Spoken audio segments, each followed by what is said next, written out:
umaga ng Biyernes, MB Barkada, ang highest saya, ang pinakamahalagang guest, mayat niya. Mayat niya. Good grabe. morning, Mamang Guest. Grabe, iba ang morning natin Oo, ngayon. kasi Parang parehas tayong malat. masyado yung weather kasi pabago-bago ngayon. Oo, pero ang ayun, na-disturb siya ng konti. Pero grabe, thank God it's Friday, 'di ba? Pero matithank God ako pag siguro next week ng Friday, hindi pa rin kasi Lunes ang sahod. Ano kasi nasanay tayo na for the month of August, every Friday ang pasahod, ang sahod, ang payday. Pero ngayon, medyo nalingat siya. Kaya ngayon, thank God, it's Friday lang. Hindi siya it's payday, Pero ngayong umaga nga, mga ka-MB, syempre hindi lang pwedeng saya ang ating maibigay. Dapat kailangan din natin magbigay ng impormasyon at aalamin natin yan dito sa Usap Publiko.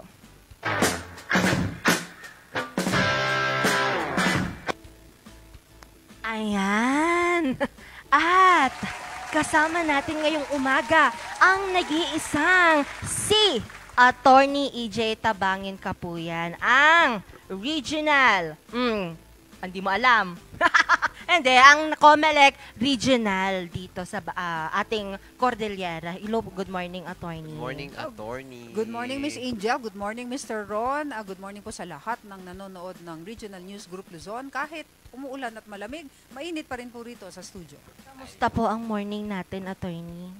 Okay naman po. At kahit tayo ay naghihintay ng decision ng Supreme Court kung kailan magkakaroon ng eleksyon, syempre tuloy-tuloy pa rin ang preparasyon natin para sa barangay and SK elections at kung matutuloy man ito sa December 1, 2025. Ayun, Attorney, since nabanggit nga natin yung election, ang topic natin ngayon is vote buying. So, Attorney, ano po itong itinuturing natin dito sa Pilipinas na vote buying ayon sa batas po?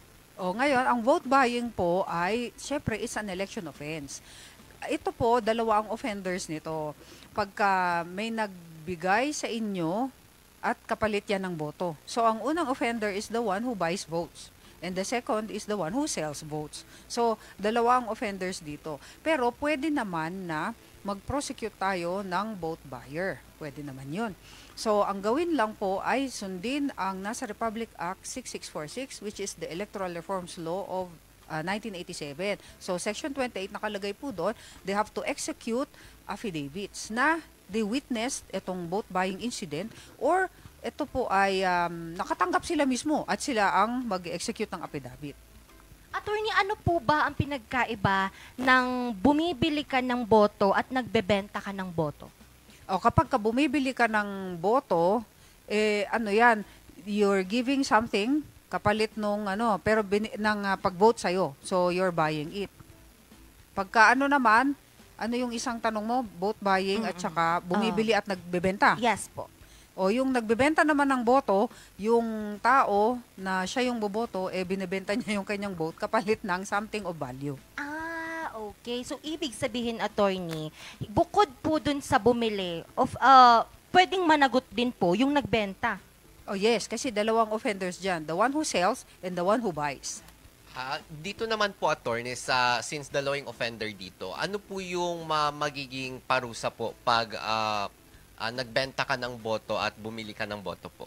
Kapag kayo ay after due hearing and notice, kayo ay na-convict po sa ganyang offense, it is called an election offense. At ito po ay punishable under the Omnibus Election Code sa imprisonment ng 1 year to 6 years at saka may disqualification siya to hold public office and the right to disqualification or deprivation of the right to hold or to vote at saka to run for public office. Attorney, nung mga nakaraang election natin, ang daming mga nagsipost ng mga vote buying ganun mga sa Facebook, ang daming nagpo-post ng mga yung binigay na bigas sa kanila, merong pasuksok na tawag. Yung ganong, Attorney, kahit laganap na po yung vote buying sa halos lahat po ng lugar dito sa Pilipinas, bakit po may mga nagtatanong, hindi po parang nabibigyan ng justice yung ganong incident po? Justice meaning kailangan silang ma-prosecute at managot, 'di ba? Dapat gano'n. Pero hindi kasi basta-basta 'yan. Kailangan meron po tayong complainant para mapatunayan din 'yan na talagang nangyari yung incident ng vote buying. Pagkatapos po, kailangan may hearing pa. So, nag-file sila ng case, tapos magde-defend yung mga tao, and then kailangan may judgment of conviction na sila ay nakakommit talaga beyond reasonable doubt na sila ay nag-commit ng vote buying. So meron tayong mga several cases dyan, tulad ng yung pong Defensor versus Comelec, which is a 2023 case. Ang nangyari po dyan, briefly, is nagkaroon sila ng meeting de avance. So after meeting de avance, sa Quezon City ito, ang nangyari was yung Wawawi host na si Willie Rebillame ay sumunod at nagkaroon sila ng program. So during that time daw, there were allegations na merong mga envelopes daw na dinistribute. Tapos nag-picture sila, nag-take sila ng videos, and then yun yung present nila as evidence doon sa court. Na-dismiss po ito. Kasi kailangan sa Section 28 of Republic Act 6646, which is the Electoral Reforms Law of 1987, kailangan may mag-execute ng affidavit to corroborate yung footages nyo and still photos. Hindi pwedeng sinabi mo lang na present mo lang yung picture at saka yung mga videos. They are considered of low probative value because they are considered hearsay. So kailangan natin merong talagang mag-affidavit. So ito yung takot ng mga tao. Pwede bang, paano naman yan? Nakatanggap kami. Pagkatapos kami pa ang mag-execute, di kaya balikan kami. So, meron tong Tagle versus Comelec na case. It was an old case na parang pre-prosecute din nila, pati yung mga nag-execute ng affidavit na they receive something of value in exchange for magboto sila in favor of that candidate. So, ang sinabi ng Supreme Court dyan, they are immune from suit. O bakit sila immune from suit? So, hindi na sila kakasuhan, ibig sabihin. Kasi the state encourages yung prosecution ng vote buying. Kaya hindi na sila magiging liable for as long as mapatunayan at makonvict talaga yung kandidatong nagbigay ng something of value. So pag sinabi natin something of value is money, then grocery items, yung mga yan. Pagkatapos, transportation, tsaka food. Yun, kasama doon. Dito po sa affidavit po na ito, attorney, paano po ba yung process po niyan? Paano po magsumbong ang mga gustong magsumbong? So for example, naka-witness kayo o kaya kayo mismo and then you're deciding to file a case for vote buying against a certain candidate. Pumunta po kayo sa Comelec, any tanggapan ng Comelec, tapos mag-execute po tayo ng affidavit. And then, i-file na lang po sa Comelec. Or, second, pwede namang dumiretso kayo sa Fiscal's Office where you will also execute an affidavit. And then, affidavit complaint, and then, diretso na po yan sa Fiscal and then sa court. So, hindi siya parang anonymous. Kailangan meron talaga yung presence po nung nagreklamo. Ay, opo, kailangan talaga meron yung nagre-reklamo. Kasi pagka anonymous, pwede sigurong imbestigahan, pero baka hanggang dun lang. Yun po, attorney. Yun ang mangyayari. So ayun po, attorney, nabanggit natin yung ganyang cases. Dito po sa Baguio City at Benguet, sa observation po natin, and then dun po sa katatapos na election, gaano po kalaganap dito yung vote buying po? O sa reports na natanggap namin, hindi naman masyado kasi wala namang masyadong nag-complain. Meron lang yung mga pa-message lang sila o kaya sa FB page ng Comelec na nakalagay ganito. So as far as we are concerned, we investigate. Tapos pwede rin naman kami yung mag-file motu proprio, pwede naman yun. Yung on our own instance, we can file. Pero hindi masyado siyang yung bang umuusad or minsan nadidismiss na lang siya kasi wala naman tayong actual complainant. So, kailangan talaga merong magsabi. So, which brings us to the case of yung pinakabagong case, July 16, 2025. Ito pong kasong ito, ano siya Florido versus Pasilyao. Ang nangyari, there was a meeting, pagkatapos nagbigay siya during election period, nagbigay siya ng 1,000 pesos. Pagkatapos, t-shirts. And then, yung pong transportation na free. And then, pagkain. Yan. May nag-execute ng mga affidavit dito. Akalain nyo, kahit ba natalo siya, talagang dinicide ng Supreme Court at sinabing liable siya for vote buying. Balik naman, opo. Balik po naman po tayo, attorney, sa affidavit. Dito po ba, attorney, sa affidavit na ito, kailangan po ba marami pong magrereklamo or uusad pa rin po yung kaso kahit iisa lang po ang nagreklamo? Uusad pa rin yan, basta may isa kang complainant. O kaya, yung isang complainant mo, at least one complainant represents 20% of the registered voters in a precinct kung saan nangyari yung vote buying. Is already sufficient. Po. Attorney, matanong ko lang din po, kung nakaupo ka na po ba, and then patuloy pa rin yung pamimigay mo, matatawag po ba natin yung vote buying? O, depende yun ha, kasi meron tayong kaso na Yorak versus Comelec, which is a 1991 case. At saka, there was a political party, 2002 case, na may nagbigay, tulad nung Christmas, during Christmas season, etong si Mayor Jejomar Binay, dun po sa Yorak versus Comelec, 1991 case, nagbigay siya ng Christmas gifts to senior citizens. Yun, tapos kinasuhan na siya ngayon kasi sabi, ano daw yan, vote buying, at tatakbo ka naman sa next elections. At magsiset in na yung election period sa January. Tapos ang sabi ng Supreme Court, hindi daw yan vote buying. There must be a more tenuous or persuasive evidence na kailangan mong i-present kasi that is already a tradition. Dahil patagal na, naka-resolution yan sa kanilang bayan at talagang, di ba sabi nga, iba rito sa Makati, ganito kami sa Makati. So, ano siya, yung bang traditional, it is already customary at dati na nilang ginagawa at talagang sa local government nila ginagawa yon. So, yung isang case naman was, meron siyang binigay, in-announce niya muna na I am running for office this coming elections. Tapos, meron siyang mga binili na around 4 point something million na mga sports equipment. T-shirts, volleyball, baseball, basketball, mga ganyan. Tapos, that was in furtherance of yung sports and education project of the local government. Hindi siya kinonsider na vote buying. Kasi kaya meron siyang, yung incumbent, privilege ng incumbent, na pwede mong gamitin yung amount na yan or money para sa furtherance ng inyong projects. Yan. Pero not considered vote buying. Paano, attorney? Ngayon po, no, parang wala pa po, may nagpasa na po regarding po para hindi po matuloy itong 2026 Barangay and SK election. And kapag may mga nangyari ng example lang po, attorney, no, may mga nagbigay na mayroon ng vote buying na lumalaganap ngayon, pero wala pa namang nagsasabi na matutuloy ngayon taon yung Barangay and SK election, makukonsider pa rin po ba, attorney, na vote buying ito? Hindi naman siguro kasi hindi pa nag-set yung election period.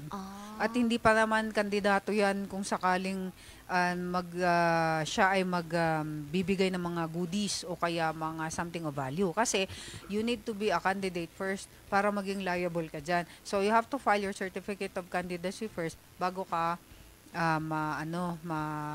ma-consider na liable for vote buying. Now I see. So okay lang kahit wala pa namang election period, hindi ka pa nagpasa ng COC, attorney, magbigay ka ng magbigay, okay lang yun. Ano siya, parang act of beneficence. Oh yes. Unless maka-prove kayo na yung ginamit niyang amount comes from the government. Yan na.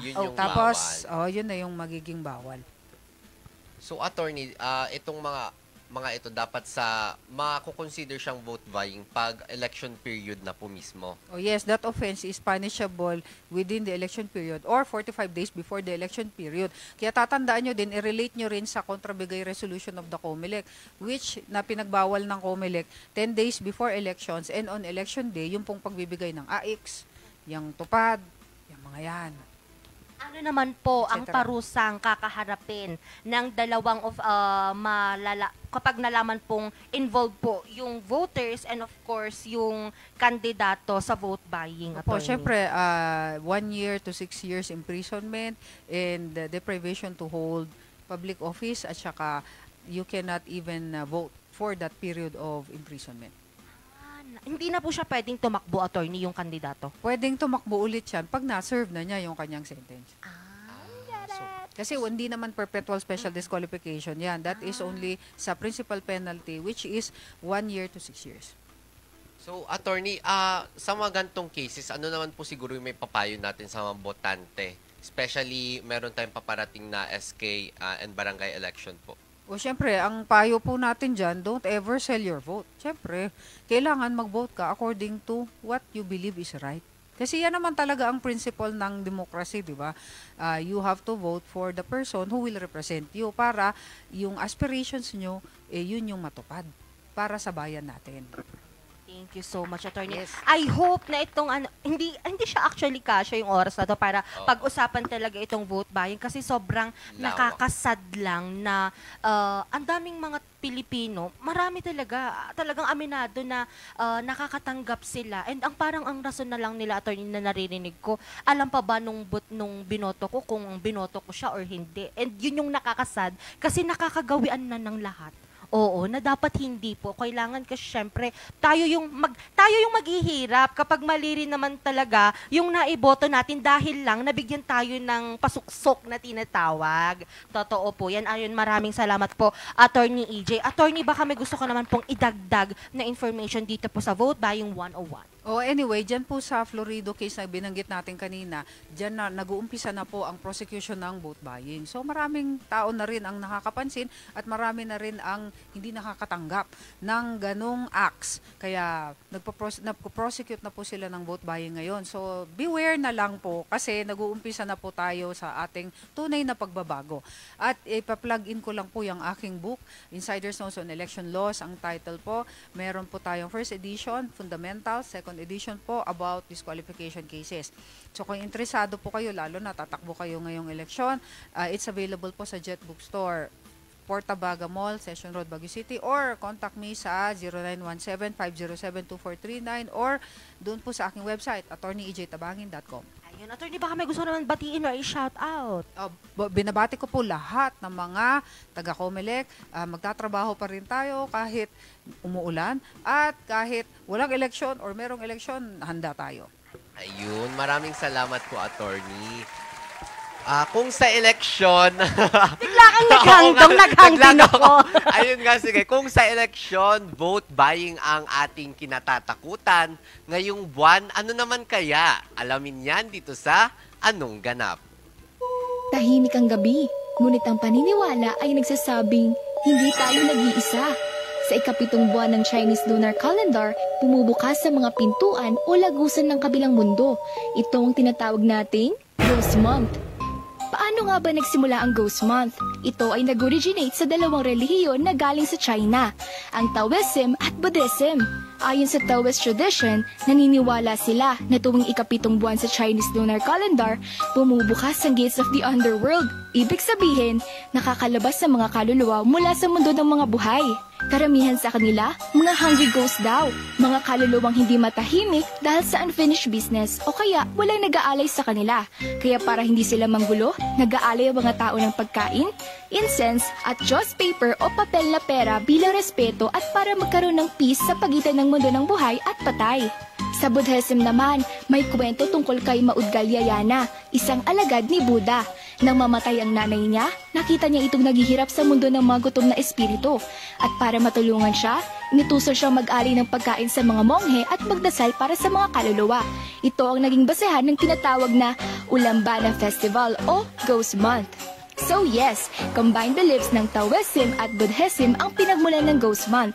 Ang selebrasyon nito ay pinagmulan pa noong dinastiyang Han. Libo-libong taon nang nakalipas at over time, naging tradisyon na ito sa maraming Chinese communities. Ang mga kaluluwang ito parang bisita lang, kaya dapat i-welcome sila. Pero hindi with red carpet ha.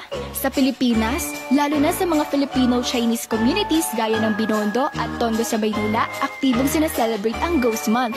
Dahil sa matagal na pakikisalamuha ng Filipino-Chinese community sa mainstream Filipino culture, nagkaroon na rin ng awareness at paniniwala ang mga Pinoy sa Ghost Month. Marami sa older generation ng mga Pinoy, kahit hindi Chinese, ay nag-iingat din tuwing Ghost Month. Hindi man lahat ay naniniwala, ang respeto at paniniwala ng iba ay naging parte na rin ng kulturang Pinoy. Paano naman ipinagdiriwang ang Ghost Month? Nag-aalay ang mga pamilya ng pagkain, prutas, inumin, at joss paper o mga pekeng pera sa isang altar o di kaya naman sa labas ng bahay nila. Para daw ito sa mga ligaw na kaluluwa. Ang pagsindi ng insenso ay paraan nila upang magbigay galang at respeto at para na rin hindi gambalaid ng mga espiritu ang kanilang tahanan.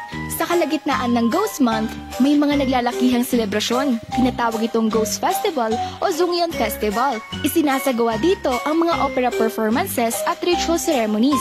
Naniniwala ang mga tao na dito daw pinakamalakas ang presensya ng mga kaluluwa, kaya ito ang best time para mag-alay. At pangatlo, ang mga tao ay nagpapakawala rin ng floating lanterns sa tubig. Ito ay bilang paraan ng pagbibigay liwanag sa lagusan ng mga espiritu pabalik sa kabilang buhay. Minsan, may mga pagdiriwang na may bakanting upuan, hindi dahil nagkataon lang na walang umupo dito, kundi dahil ito ay sinasadya ng mga tao. Kaya kung makikita mo, minsan may extra space pa. Ay, may late? Hindi best. Para sa kaluluwang gusto ring makifun.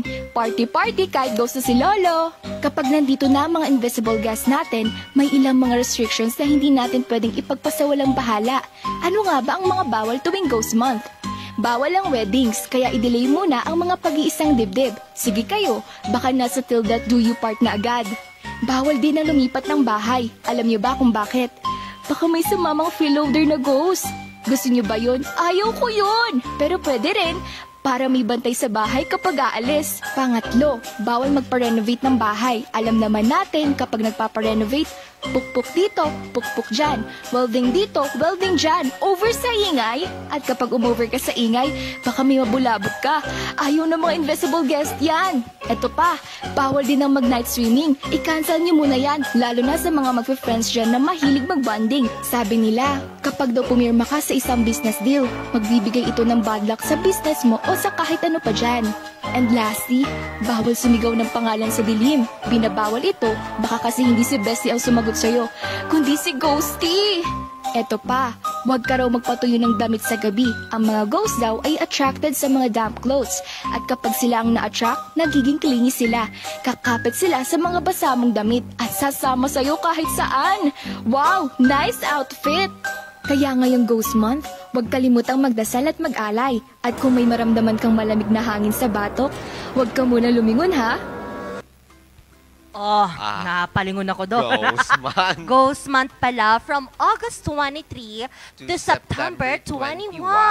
Hindi ko alam na may Ghost Month pala. Ako alam ko kasi nga parang 'di ba parang pag August to sabi. August. Nakakagigil. Nakakagulat ka naman. Oo, Porket kasi ghost, I'm a nandito ghost. ko. Wow. Ikaw ba, Miss Bea, ginost ka na ba? Madalas. Ano na, Madalas tradisyon akong na yun sa ginagawa. kanya. Tradition. Tradition na Oo sa nga, kanya. kasi kung, di ba itong Ghost Month, tradition siya every Oo. month. Kay Miss Bea. Hindi siya tradisyon, lifestyle. Lifestyle mo na Gigil talaga ako yun. sa'yo. Lifestyle sa akin ang Ghost Month. Hindi, pero isa ito talaga sa mga kinakatakutan pagdating sa business. Yeah. Oo, dapat yan, walang labas ng pera. Dapat hindi ka nag-shell out, mga ganon. Kasi nakakamalas daw yun sa isang business. Well, me and my dad naman kasi, when we were starting, we did not know this. What kind of Kaya nalugi. What kind of business ba? Ha? What kind Mind of your own business. yan yung business niya. Ay, magandang business yan. Yung mind your own business. Diyan lumalagot. Yan dapat ang kauna-unahang business na Na itayo gagawin ng mo. bawat Pilipino Tama. para Exactly. lumago ang Your buhay own natin. Yes, wag mangingialam Alam sa ng- business ng ng iba. iba. Dahil kapag ganyan, inggit ang tawag.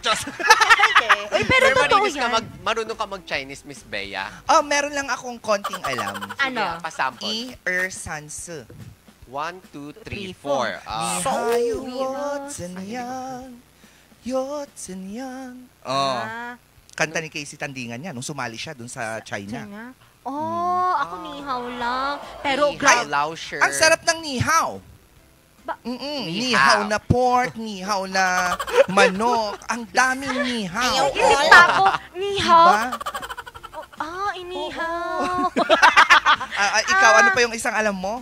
Ni Hao Lao Sher. Lausher. Ah. Yan yung kapag pumayat ka, yung pangapantalon mo, lausher Lausher. na siya. Pati yung shirt. Oo, di ba? Ganun yun. Pero ang alam ko Oh, lang may sa... entry ka? Wala, kaya Wala, wala. graduate tayo. Ang alam ko lang Wala, talaga sure. sa Ghost Month, ito daw yung mag-expect lahat ng bawat business na mahina ang kita nila. Yeah, oo, humihina daw talaga yung businesses nila dyan. Kasi nga, yung mga bumibili, natatakot pumasok. Kasi ba't ang daming tao? Eh, wala naman pala. Ay, natakot naman ako sa... Nagulat ako doon. Di May viral na ghost Oo, month. di ba yung tipong papasok na yung, Oh. ay, ayoko na, siksikan. Oh. Pero nagugulat, bili ka, sabi nung nagtitinda. Bueno, Yun mano, pala, ikaw ganyan. lang nakakakita. Kaya tinawag na Nag-ghost Ghost Month. Oo. So, parang ito yung parang November nila. Ha? Ng businesses. Ng businesses. Oo, yan yung November. Kaya dapat magtirik kang kandila. Diyos, hindi ML. Hindi naman sinabi sa Sinabi, napanood ano natin. yung incenso? Incense. Yan yung Incenso. sabi na, ayoko nang amoy talaga ng insenso. Ano bang amoy? Ha? Ano Amoy insenso. Ewan ko kung bakit, Miss Angelica, Kung bakit amoy insenso yung incense. Hindi, baka may, No? may ano siya, may distinct smell. Malakas kasi. I guess it's the strong scent from the incense. Kaya ayoko. Alam mo kung ano ang incense? Ano yun? Bigla ka na ano, tigay, tanong Wag kita. na, wag na. Oo, baka wala kang ma-entry. Incense. Ito ba yung ano, wala nang silbi? Na Bakit? coins? Bakit? Wala. No. Parang yung joke mo, incense. Yun! Ala, nabubuli ako dito. Ay, hindi. Oo, Incense. diba? Sige, mag-ano ka na sa'yo, Sense. mag-prepare. Uy, meron na yung sa akin. Oh, yung sa'yo. Hindi mo nasasagot yung sa'yo. Hindi ko talaga nagets yung incense mo. Hindi. Di ba ito yung wala nang silbi? Yung Uy, sense. may silbi ang mga sense. Oh. Ay, nonsense. Hindi, santimo daw. Yung mga Ah, sense. Sense! Five... Di ba? Oo. O, hayaan na natin Oo, yan. hayaan Basta, kung ano man ang meron ngayong Ghost Month na ito, igalang lang po natin yung paniniwala Tama. ng ibang tao. Dahil meron at meron tayong mga pananaw na minsan hindi naintindihan ng karamihan. Pero hindi ibig sabihin nito na wala kang paggalang na ibibigay. Totoo. Dahil may kanya-kanya tayong mga paniniwala, may kanya-kanya tayong mga tradisyon, at bawat isa nito ay may silbi sa buhay ng bawat naniniwala. Totoo. Kaya huwag tayong mangialam sa kanilang Buhay. business. Oo. Kaya nga, ang napaka-importanting business ay... Mind your own business. Yan po ang ating hashtag for today. MB. Mind your own business. MB. Ay! Ay! Ang galing mo sa word na yun! Talino, talino. Yan Proud yung ako doon. Ayan. Diba? Diba? Pero mas proud na naman tayo maya-mayang mga mapapanood natin dahil mga balita na tinutukan ng RNG News. Miss Angelica? Oh, wow. Ron? Ano nga ba itong mga aantabayan na natin Ito, mga Ron. balita? Dito nga sa La Trinidad, Benguet ay gumuho yung isang riprap dito dahil nga sa tuloy-tuloy na pag-uulan at may isang sasakyan nga dito na lumubog dun sa ilog. Anong sinasabi niya kapag gumuguho siya? Yup, shoot. Ay, Kasi ako'y nahuhulog na dito sa bangin. Sabi niya, riprap. agad. Okay. Okay. Okay, At next. hindi lang po yan, usapang pag malakas po na pag-ulan, muli na naman pong binaha ang ilang mga bayan po dyan sa probinsya ng Isabela. At hindi lang po yan mga Ay, ka-MB. baha. Baha. Yan yung kapag umuulan tapos nagsampay ka, mabaha ang yung mga damit. Next. Wait lang. At of course, matutuwa dito, hindi lamang ng mga bata, kundi yung mga nag-heal ng kanilang inner child. Uy, gawain mo. Healing Dahil- your inner Oo, child. That's dahil nice. merong isang art exhibit ngayon na patok ang mga comics. Saan yan? Dito sa Baguio City, sa Saan isang ba yan? hotel. Real? Aha. Maganda? Oh.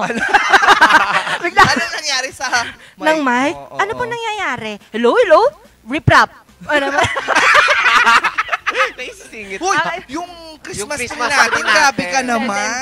Hindi Ginaganyan yan. mo, magagalit si Harvey. Harvey. At saka si Sir Mar. Si Sir Mar. Sabi niya nga kanina, di bali nang ikaw ang bumagsak. Huwag lang lang ang ang Christmas tree. Sabi Oo. nga. Bali Tingnan. na ikaw ang bumagsak, Bagsak. wag lang ang Christmas tree. Paano yung Hindi rip-rap? weird. Rip-rap. Wag lang.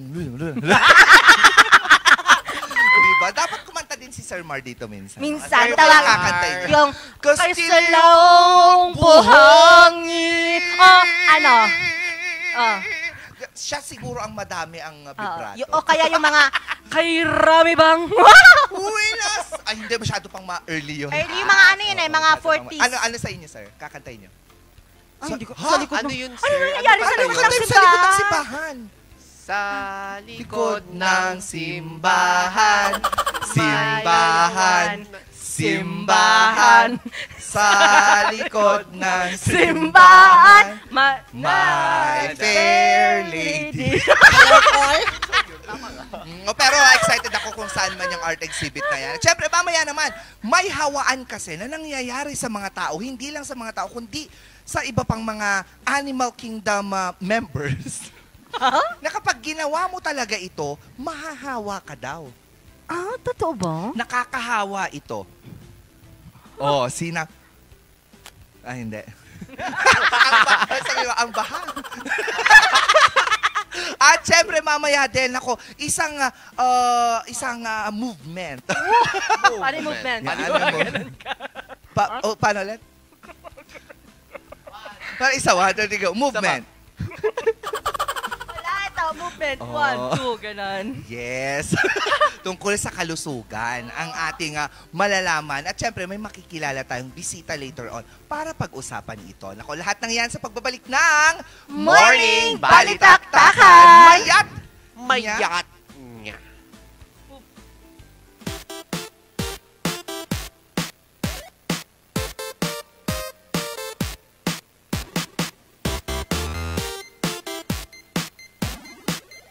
Ang bahaging ito ay hatid sa inyo ng 2.188 Cafe, located at Ridgewood Hotel Mabuhay Accommodation at 17 Julian Felipe Street, Barangay Luwalhati, Baguio City. At ng Brizzle Ridge Cafe, located at Brizzle Ridge Residences Condominiums, Pacdal via Ambuclaw Road, open from 7 a.m. to 6 p.m. Maaari niyo silang i-contact sa 0906-058-4232. Ang bahaging ito ay hatid sa inyo ng Bases Conversion and Development Authority, a prime mover of national development. We transform former military bases and properties into premier centers of economic growth. Ang bahaging ito ay hatid sa inyo ng Pongtao Dashcam Supplier, located at Longlong, La Trinidad, Benguet. Pongtao, para sa mga kailangan ng inyong sasakyan. 7 healthy habits para sa healthy Pilipinas. Galaw-galaw, baka ma-stroke. Like, bike, jog, jump, rope. I'm stoked. Kumain ng sapat, dapat balance. Ay, pinggang Pinoy, malami. There you have it. Isa sa 7 healthy habits. Sundin! Do it na yan. Kalusugan ay unahin at mga nahin ng mamamayan. Ay, healthy Pilipinas. Malakas sa magandang bukas. Ang bawat Pilipino sa mundo. Sa unado mapitong ito. Sa healthy habits mo na to. More. Eat right. Be clean. Live sustainably. Get vaccinated. Don't smoke. Lessen alcohol. Say no to drugs. Care for yourself. Care for others. Practice safe sex. Do no harm. Put safety first. Do it na yan. Sa healthy Pilipinas. Bulok, maliliit at hindi ba malusog ang inyong mga halaman? Omega Green ang kasagutan. Ihalo lang ang 2 kutsara nito sa isang maliit na container at kaunting tubig. Pagkatapos ay ihalo sa knapsack sprayer at pwede na itong spray sa mga pananim. Meron itong nitrogen, phosphorus, magnesium, copper at zinc na tumutulong sa pagpapaganda at pagpapabilis ng tubo, pagpapanatili ng nutrisyon, mas malagong mga dahon at panlaban sa mga sakit ng mga halaman. Hindi rin ito nakasasama sa kapaligiran. Pwede rin ito sa kahit anong klase ng halaman, mapa-highland crops o lowland crops. Omega Green by Encam Agri-Marketing, the ultimate friend of farmers.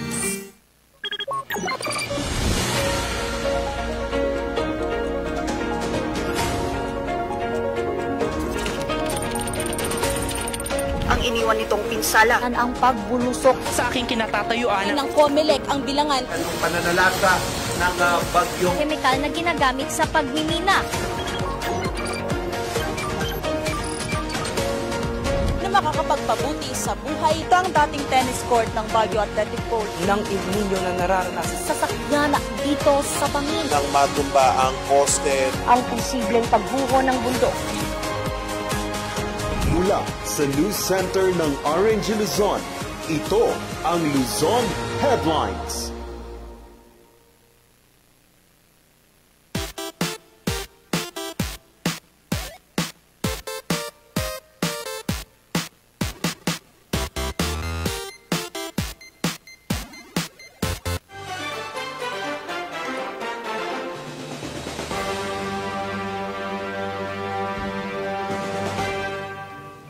September 5, 2025, narito mga balitang nakalap ng RNG News. Gumuho ang isang riprap sa bayan ng La Trinidad, Benguet matapos manalasa ang isang malakas na ulan. Dahil dito, nahulog ang isang van sa ilog. Narito ang report. Naputol ang masayang kwentuhan ng pamilya nila Eunice kagabi September 3 sa Sitio Tebteb, Barangay Balili sa bayan ng La Trinidad. Bandang alas 7:30 kasi ng gabi sa kasagsagan ng malakas na ulan, nakarinig sila ng dumadagundong tunog. Yun pala, gumuho na ang riprap na nasa likod lamang ng kanilang tahanan. Maraming tao na dyan, nagpa-flashlight na sila. Tapos may, yung bagsak, parang may tumunog na malakas na parang bigla ang pagbagsak. Sa palaging pag-ulan, kaya rumupok yung lupang inanuhan na. Dahil dito, nahulog sa ilog ang isang nakaparadang van. Kung nada natin nagnalugan, so nga may mikitan, talaga man ka natin nakaparada man ka dita, na idong parpiman da ita, so nga parada da ijay. Yuman mo timan nga ako nga niyon, natibag mo tan. Sa lakas ng agos ng tubig sa ilog, natangay ng ilang metro ang van. Inaalam na kung sino ang may-ari ng nasabing sasakyan. Ayon naman sa barangay, noong 2000 pa raw ginawa ang nasabing riprap. Angel Arquero, RNG News. Isinira sa trapiko ang ilang tulay at kalsada sa probinsya ng Isabela matapos umapaw ang ilang mga ilog. Magbabalita Cesar Galasi. Ay! Nalaglag na sa butas. Tulungan na sana ng mga tanod dito. Tulungan na sana nila, nahulog na yun. Oh.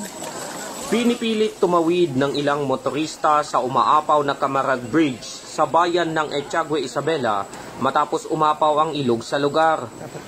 Ito'y dahil sa pag-ulang dulot ng habagat. Pero sa kalagitnaan ng kanilang pagtawid na balahaw ang mga ito. Kagad naman silang tinulungan ng mga residente. Sa Santiago City, Isabela, nalubog sa tubig baha ang ilang barangay. Naapektuhan dito ang mga residente sa barangay Mabini, Rosario, Sagana, Baluarte, Victory Norte, Victory Sur, Nabuan at iba pa. Itinuturo namang dahilan ng pagbaha ang palpak na drainage canal na ginawa ng DPWH. Kinansela naman ang pasok sa lahat ng antas sa lungsod dahil dito. Isinara din sa trapiko ang Alicaucao Overflow Bridge sa Kawayan City, Isabela. Ang mga residente kinailangan munang sumakay ng bangka para makatawid sa kabilang pampang. Isinara din ang Kabagan Santa Maria Overflow Bridge sa Kabagan Isabela dahil sa pagtaas ng level ng tubig sa Cagayan River. Napilitan namang gamitin ng mga residente ang bumagsak na Kabagan Santa Maria Bridge sa pagtawid.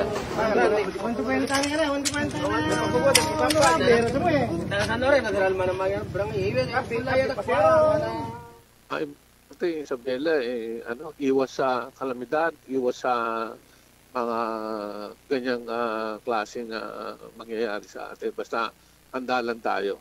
Okay? At pangalagaan natin yung ating mga mamamayan. Nakaalerto naman ang mga otoridad para sa posibleng paglikas ng mga residente lalo tuloy-tuloy pa rin ang pag-ulan sa lalawigan. Cesar Galasi, nalaglag na sa butas. RNG News. Sa mga batang 90s dyan na fan ng mga comic characters, mayroon isang exhibit ngayon sa Baguio City kung saan tampok ang mga ito. Alam niyan sa kwento ni Vanessa Bugtong.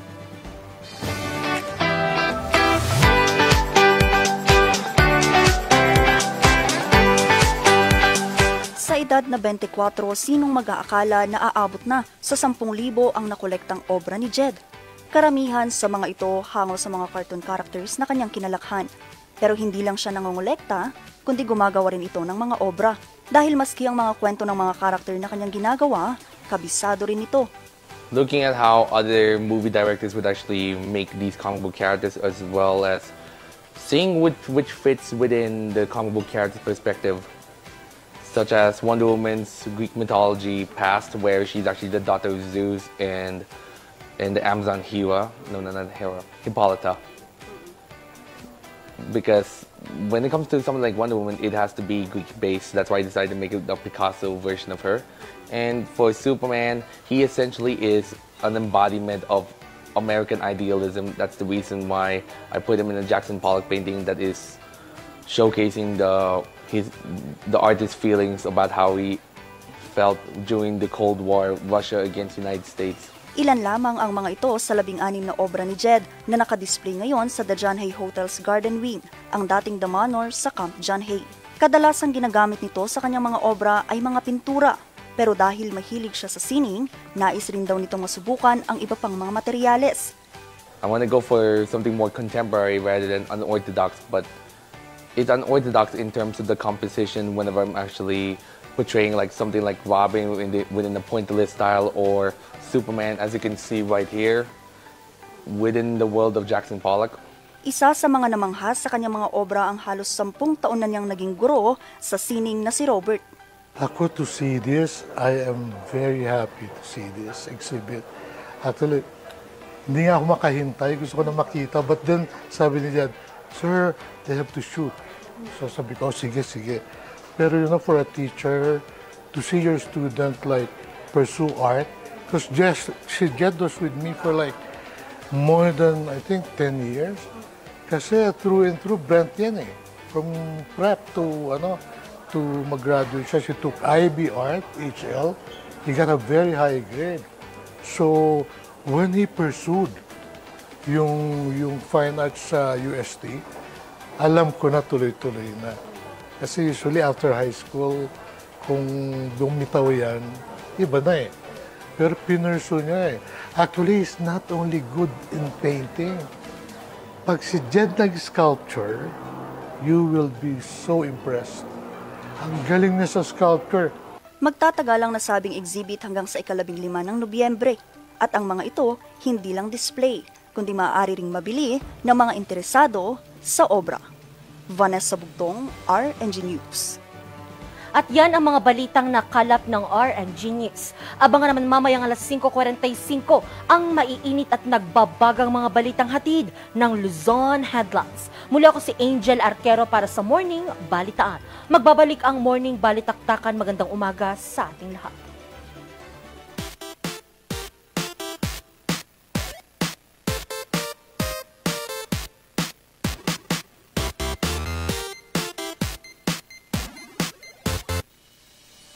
Ang bahaging ito ay hatid sa inyo ng Puerto de San Juan Beach Resort Hotel and Residences. Puerto de San Juan Beach Resort Hotel and Residences, a high-end and exclusive residential enclave and boutique luxury resort located at the heart of San Juan La Union, the surfing capital of Northern Philippines. Ang bahaging ito ay hatid sa inyo ng Homebound Furniture Plus. Offers home, outer, office, and customized furniture. Located at ground floor Centerpoint Plaza, Bakaking Central Marcos Highway, Baguio City. Visit now! Surf to Sawa with the most affordable prepaid fiber to home. Powered by Converge. Enjoy unlimited internet for just 700 pesos a month. Walang lock-in period or kontrata. Napakamura at 4 pesos daily only. Mabilis at available nationwide. Visit us today at the ground floor of Baguio Methodist Building, Marcos Highway, in front of BGH Flyover, or like and visit our Facebook page, Highland Internet Surf to Sawa.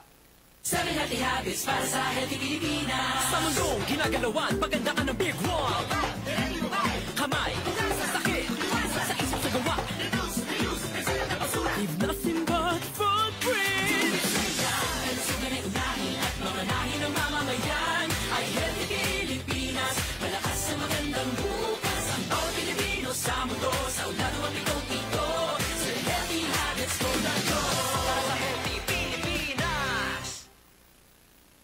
Wazar Music offers a complete line of musical instruments.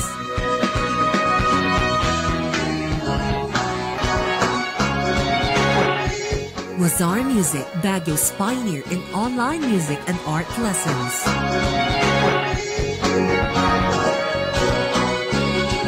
Wazar Music, bringing music closer to your hearts.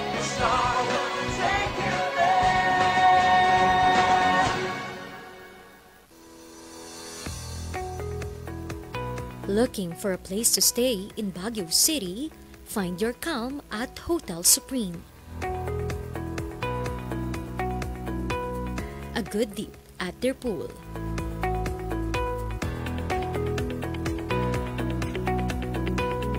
Clean and comfortable rooms with a view.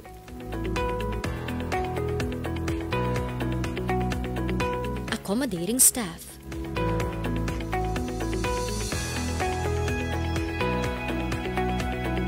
You can also enjoy a sip of coffee at their coffee shop.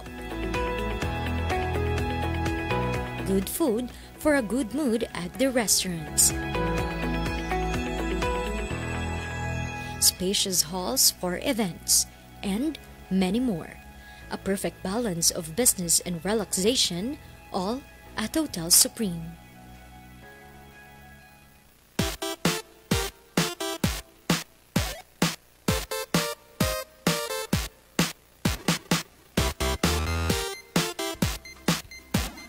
At nagbabalik ang morning balitaktakan. Kung mga ka-MV, napakasaya nga naman talaga ng ating Friday dahil ito talaga yung araw na inaantay, lalong-lalo na ng mga empleyado.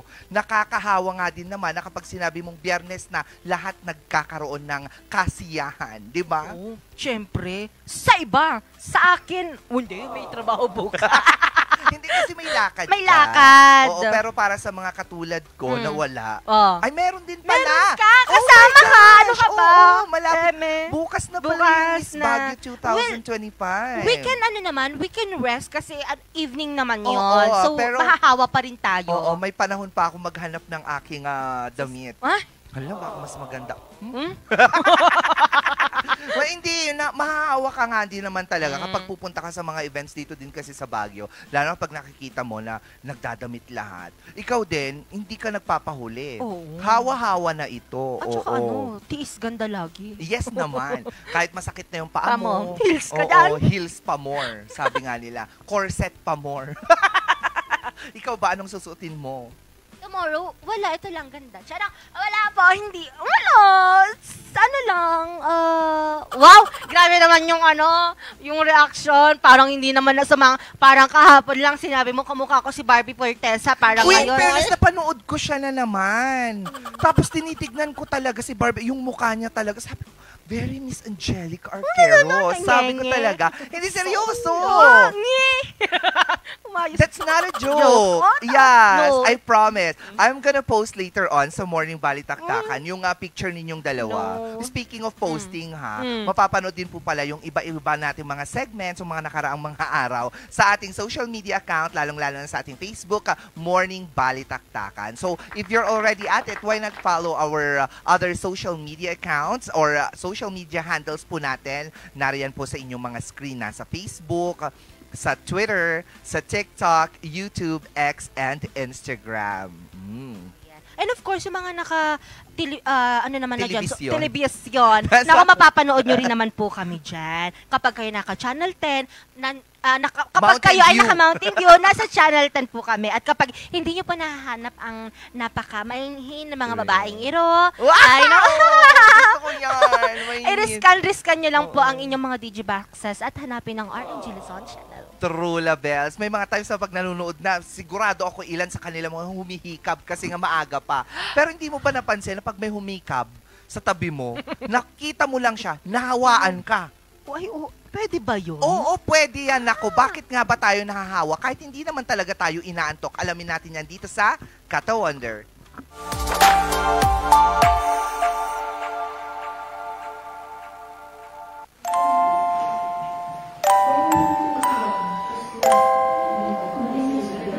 Nakakahaw ba talaga ang hikab? O baka naman, napagtitripan lang tayo ng ating katawan? Sabi nga ng iba, ang hikab ay parang virus na kapag may nakita kang humikab, matik, mapapahikab ka na din. Pero ano nga ba talaga ang hikab? Ang hikab ay isang involuntary reflex na kinabibilangan ng pagbukas ng bibig ng malapad na paghinga ng malalim. Na sinusundan ng mabagal na paghinga, kaya naman may mga ilang teorya patungkol sa kung bakit tayo humihikab. Kaya kapag tayo ay humihikab, ang eardrums natin ay lumalawak at ang mga mata ay maaaring pumikit ng mahigpit na nagiging sanhi ng pagkakaroon ng luha sa ating mga mata. At ito ay karaniwang isang otomatikong reflex para sa karamihan ng mga tao. Ang paghihikab ay karaniwang itinuturing na tanda ng pagkapagod at maaaring mangyari bago o pagkalipas matulog. Ang paghihikab ay madalas ding nangyayari sa mga taong gumagawa ng nakakainip o nakakapagod na mga bagay, gayunpaman maaaring mangyari ito sa ibang mga konteksto. Ang tawag ng mga scientists dito ay contagious yawning o nakakahawang hikab. Wow! Ito raw ay dahil sa tinatawag na mirror neurons. Ito ay mga special cells sa utak natin na nagbibigay daan sa empathy o pakikiramdam. Kaya naman, kapag nakakakita tayo ng mga taong umihikab, tumutugon ang utak natin na nagsasabing, "Uy, ganyan din ang nararamdaman mo." Pero hindi lahat ng tao ay nahahawahan o naapektuhan ng hikab. Isang halimbawa nga dyan ay ang mga taong kabilang sa autism spectrum o may damage sa frontal lobe ng kanilang utak. Dahil sila ang may neurodevelopmental condition na kung saan naiiba ang paraan ng pag-iisip, pakikipag-ugnayan at pang-unawa nila sa mundo. Maaaring mahirapan sila sa social interaction, komunikasyon at magkaroon ng paulit-ulit na kilos o interes. Sa madaling salita, sila ang hindi basta-basta naapektuhan ng hikab. Bakit kaya? Dahil sila ang hindi gaanong ka-active ang social cues, kaya naman ang simpleng hikab ay nagsasabi rin kung paano tayo kumonekta sa iba. Sa mga tao namang neurotypical o walang autism, mas aktibo ang kanilang utak na tumutugon sa social cues. Kaya mas madali silang mahawaan sa hikab kapag may nakita silang humikab.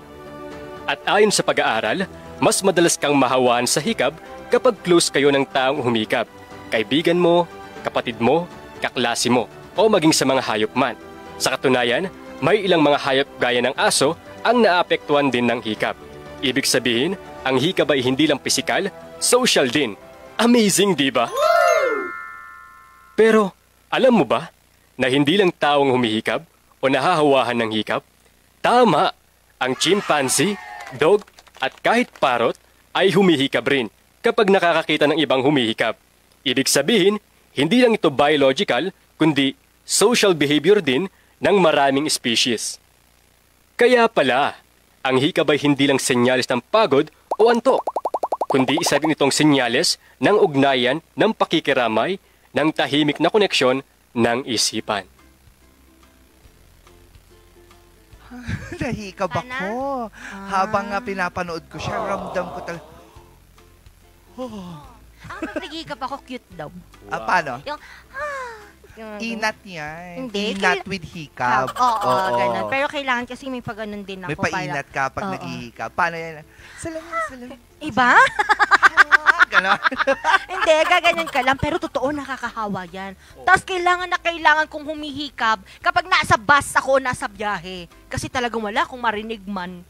Oo. Kailangan Ay, sorry. Nadala ka na talaga. Nadala ako. Alam mo yung pag pinapakinggan mo lang yung salitang hikab, very active yung neurokinemberlots ko. Kinemberlots mo? Yes. Nako, yan nga talaga. Yan pala ang scientific explanation ng hikab. Now, alam na nating lahat. Oo, kung bakit tayo nahahawa. It's not just about your physical kinemberlots, but the others kinemberlots as well. Kinemberlots! At least, I understand. Social pala siya. Yeah. Social din. Anyway, dahil pinag-uusapan na rin naman natin ang katawan, meron tayong gagawin, may mangyayari sa Monday. Tungkol din syempre sa kalusugan ng bawat isa. Alamin natin yan dito sa Bida Yan Siya.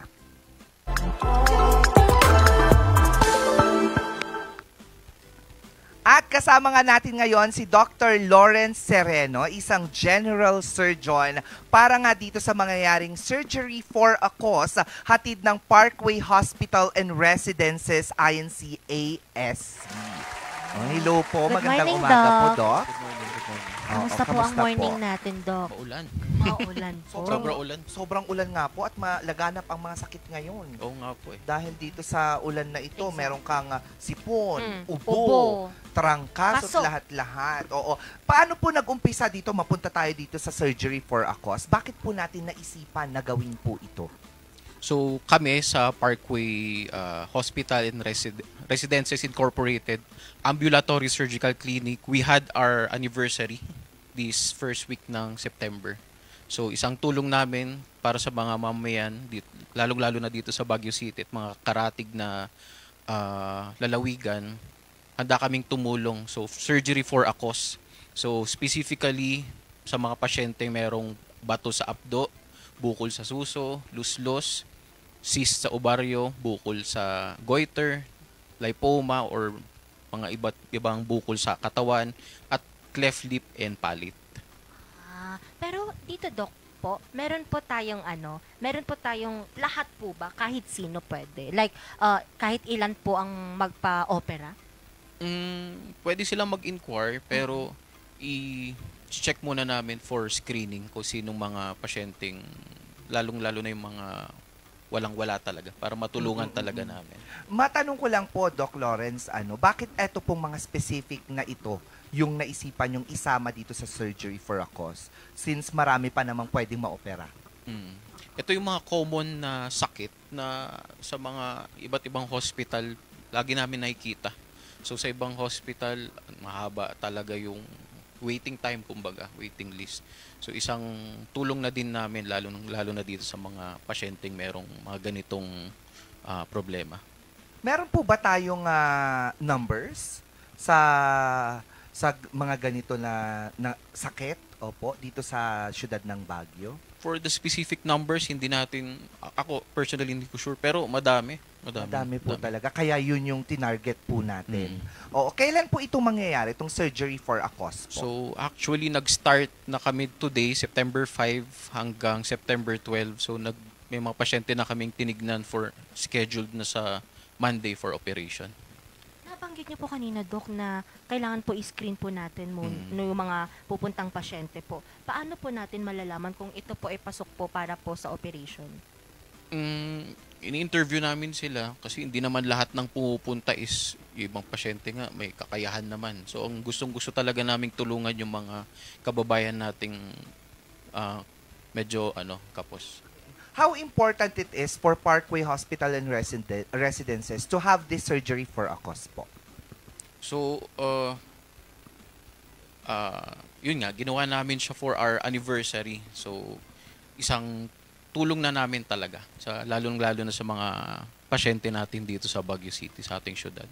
Looking forward po ba, Doc, mangyayari pa po ito? Kasi first year anniv, di ba? Oo. Oo. Mukhang yun yung plano namin na every year meron tayong surgery for a cause. At iba't ibang pwedeng operation?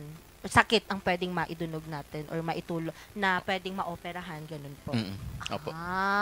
Aside po dito sa surgery for a cause, during this event po, meron pa po ba tayong mga i-expect na activities or meron po bang mga games, mga ganyan? Games? Free medical assistance po, gano'n. Or check-up, mga gano'n. Meron. During this point, may mga mga free check-up kami sa Parkway. Bongga. Diba? Kapag ma-ooperahan ka na, check up ka pa. Unahin natin yung check-up bago opera. Kasi nakakatakot yung na-opera ka tapos bigla kang i-check up. Wait, pwede. Opera, check-up, opera. Hindi, pero maganda yun. Nakakatulong ka at the same time. Tumutulong ka at natutulungan ka din at the same time. Napakadami nga kasi mga kaso, napakadaming mga less fortunate kung sasabihin natin na as much as they want to have the operation, they don't have the means to do so. Kaya yun din yung naisipan nga ng Parkway Hospital and Residences. Tama po? Tama. At hindi lang yan, kasi meron yung minsan talaga na sa sobrang dami ng gustong magpa-opera dito sa syudad ng Baguio, syempre galing pa sa ibang probinsya, yung iba, hindi na parang natatagalan, mas lalong humahaba pa yung waiting time nila na kailangan talaga na dapat agaran nang maalis yung bukol. Pero yun nga, marami tayong pasyente na dapat din, nakikater din naman talaga dapat lahat. Since nabanggit po ni Miss Angelica, yung ibang lugar. So, specifically for Baguio residents lang po ba ito? Hindi naman. So, kasama yung iba't mga karatig na lalawigan. So, meron na pong nagpakita sa inyo. So far, meron po ba kayong bilang na target po for this surgery for a cause? Hirap magsabi ng number pero hanggat merong matulungan, tutulong kami. Tuloy-tuloy lang po Tuloy-tuloy siya. po operation. During this time frame. September hanggang Monday. 5 to September 12 po. Ayun. September 12 ba sa Monday? Friday. No, hindi siya actually September 5. Ano ngayon? 5 ngayon, 5 ngayon. So, 6, 7. September 8. 8, 9, 10. So, hanggang Friday next week. Tama po, Thursday. Matagal din. Matagal. September, matagal. Kasi hindi mo naman pwedeng operahan ng sabay-sabay yung 10. Ewan ko na lang anong mangyayari sa mga doktor. Mapapagod rin po. Pero, sa tingin niyo po, ano po yung makikita natin na parang, syempre, yung katawan ng mga tao, hindi naman robot. O meron po kaya tayong hurdles na nakikita for this? Actually, hindi namin first time na surgery for a cause to. So, sanay kaming mag-interview, mag-check up, pumili ng mga pasyente, mag-opera. So, sa tingin namin, smooth sailing naman. So, since eto nga po is surgery for a cause, after po ba ng surgery, meron pa rin po mga follow-up? Kasama yung follow-up after nila maoperahan. And yun, free pa rin po yun. Free po yun. Ay, ang galing. Ganda. Parang gusto ko. Pwede po ba? Kasi meron pa sis. Totoo, may sis ako doon. Dahil may nabanggit lang. Sige, ako nga rin. Anong ipapagawa mo? Hindi. Pwede mo pagawa ng ilong? Pwede ba doon? Hindi pa ko pwede kasi may sis ako dito sa wrist. And gusto ko siyang ipaalis kasi. Kaya mo na yan. Hindi. May interview pa. Oo. Hindi naman basta-basta. Totoo. Doc, para po sa mga nais po dito ang mabigyan ng tulong mula po dito sa Surgery for a Cause na hatid nga ng Parkway Hospital and Residences. Ano po ang mensahe po natin sa kanila at ano po yung dapat nilang ihanda? So, para sa ating mga minamahal na pasyente, magpunta lang po kayo or pumunta kayo sa Parkway Hospital and Residences, Ambulatory Surgical Clinic, and nakapost naman po yung aming mga contact number for inquiries. Yun lamang po. Thank you so much for that. Imbitahan din po natin sila. Kailan po ito mangyayari? Saan po ito mangyayari? So, simula kami September 5 hanggang September 12. So, Parkway Hospital and Residences sa number 69 Legarda Road, Baguio City kami. Malapit lang sa City Center. Oo. Wala na pong parang registration, walk-in, tas interview, then Gora na po. Ayo, maganda, madali. Kahit sino, kahit mga taga La Union dyan, Pangasinan, pwedeng bumaba. Basta... Umakyat. Oo nga. Umakyat na!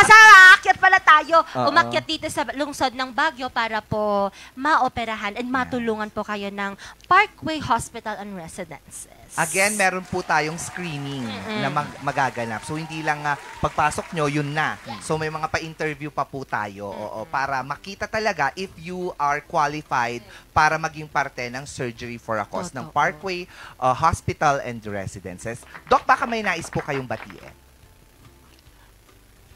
Binabati ko yung pamilya ko nasa La Trinidad tsaka mga parents kong nasa La Union. Hello po. At sa mga kasamahan nyo po sa Parkway. Ay, nga, sa mga kasamahan ko sa Parkway, mga nurses, lahat ng kasama natin dyan. Dr. Sherry Cunanan. Good morning, ma'am. Kailangan nyo po ba ng kwan? Kailangan nyo po ba ng volunteer? Volunteer na maoperahan? Pwede po. Baka may kailangan po kayong volunteer. Kailangan pong tagahawak for registration, sulat-sulat. Water. Scalpel? Scalpel here. Tapos here, ibang scalpel yung binigay. Kasi di mo naman inaral. Totoo. Ayan. Muli maraming salamat po, Dr. Lawrence Sereno, General Surgeon ng Parkway Hospital and Residences. Pagpalain po kayo, Doc. Ano, bet? Bet na bet, oo. Saya, no? Ang saya, totoo. Mga ka-MB, next week yan. Oo. At saka ano yan, ilang days din. Oo, matagal-tagal. Malay natin halos 100 na mga pasyente ang matulungan. True, labas sa Chiwalay sa Magansingin. Ako mga ka-MB, happy nga ang ating Friday at masaya-masaya tayo dahil mag-weekend na, makakapagpahinga ka na, ka-MB. Oo! Ipipilit ko yan. Makakapagpahinga ako ng Saturday and Sunday. Oo, may gagawin tayo dyan. Maano lang? Binge watching. Ay, diba? marami ngayon. Basta ingat-ingat po. Oo, mag-ingat tayo. Huwag tayo magpuyat. Yes, wag ka. Bawal po bang magpuyat? Siyempre naman. Dapat kailangan at least 8 hours of sleep talaga. So Pwede po ba yung 8 hours sa morning? Tinanong na si Doc. Nagpakonsulta. Medyo nahihilo po ako. Nagkaka-vertigo. Anyway, mga ka-MB, nais natin pasalamatan ng ating mga partners for today. Thank you sa Pong Tao Dashcam Supplier located at Longlong, La Trinidad, Benguet. Pong Tao, para sa mga kailangan ng inyong mga sasakyan. At anang Homebound Furniture Plaza bigla kang nagpasa. Wait lang. Loading ako. A Baguio-based furniture showroom that offers home, outdoor, office, and customized furniture. PhilJeps accredited with free ocular inspection, free assembly, and with a minimal delivery charge. Homebound Furniture Plus is on a mission to make Baguio City even more beautiful. They are located at Pure Gold Building, Marcos Highway, Baguio City. And of course, ang Puerto de San Juan, your premier beach resort and hotel destination, and San Juan La Union Experience Puerto de San Juan. Surf to Sawa with the most affordable prepaid fiber to home powered by Converge. At ng Basis Conversion and Development Authority, a prime mover of national development, we transform former military bases and properties into premier centers of economic growth. And of course, 2.28 Cafe located at Ridgewood Hotel Mabuhay Accommodation at number 17 Julian Felipe Street, Barangay Luwalhati, Baguio City, and Bristle Ridge Cafe. Ayan, located at Bristle Ridge Residences Condominiums, Pacdal via Ambuclao Road.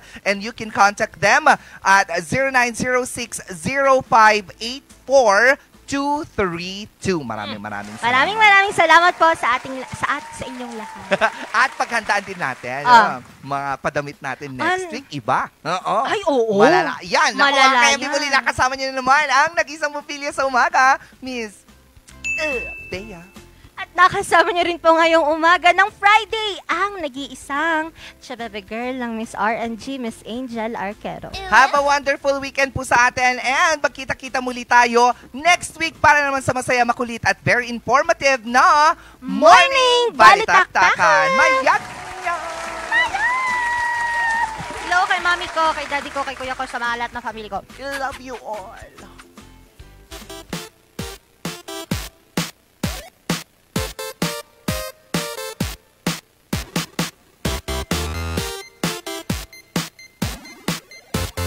Members KBP, kapisanan ng mga broadcaster ng Pilipinas.